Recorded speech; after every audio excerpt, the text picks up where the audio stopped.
सरकार बनाने में निर्णायक भूमिका निभाने वाले युवा वोटर्स की मतदान में दिलचस्पी नजर नहीं आ रही है। बढ़ चढ़कर मतदान करने वाले युवाओं की इस बार वोटिंग में बेरुखी ही दिखाई दी है। तमाम प्रयासों के बावजूद युवा वोटर्स के मतदान प्रतिशत में गिरावट दिखाई दी और युवा वोटर्स की बढ़ती संख्या के बीच चुनाव में घटती रुचि को लेकर देखिए एक रिपोर्ट हमने तैयार की है। इस रिपोर्ट को देखिए। क्या युवाओं का वोटिंग में रुझान कम हुआ है? क्या वो आज के दौर की सियासत से ऊब रहे हैं? क्या उनकी राजनीति में दिलचस्पी कम हो रही है? ये हम इसलिए कह रहे हैं क्योंकि मध्य प्रदेश में 3 चरणों के मतदान में युवाओं ने बहुत कम मतदान किया है।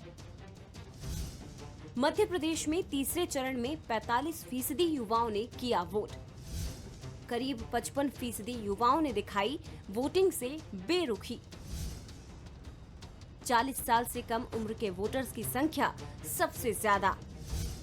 राजनीतिक प्रयासों का मतदान में नहीं दिखा असर।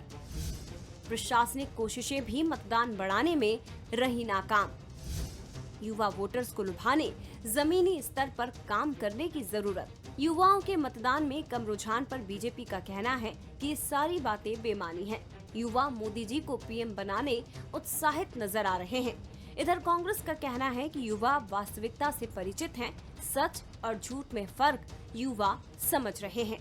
बीते लोकसभा चुनाव की बात माने और ऑब्जर्वेशन करें, तमाम प्रकार के पोस्ट एग्जिट पोल जो आते हैं उन सर्वेस को देखें तो 2014 के बाद लगातार 18 से 23 साल के युवाओं की वोट करने की ट्रेंड बढ़ी है।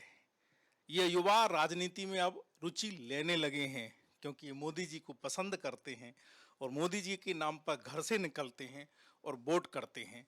और ये सच्चाई आप जब अगर पूरे इलेक्शन की एनालिसिस करेंगे तो ध्यान में आएगा। इसलिए कि पिछले 18 सालों से और पिछले 10 सालों से बीजेपी ने कोई बहुत उम्मीद नहीं जगाई है लोगों को।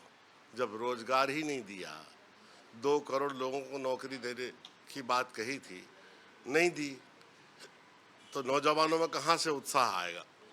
कोई उम्मीद होगी, कोई आशा होगी, तब ना उत्साह आएगा। लोकतंत्र के पर्व में युवाओं की कम होती रुचि चिंता का विषय है। प्रत्याशियों के लोक लुभावन वादे और दल बदल से युवाओं की चुनावों से बेरुखी राजनीतिक दलों के साथ ही लोकतंत्र के लिए भी अच्छा संकेत नहीं है। रंजना दुबे, बंसल न्यूज, भोपाल।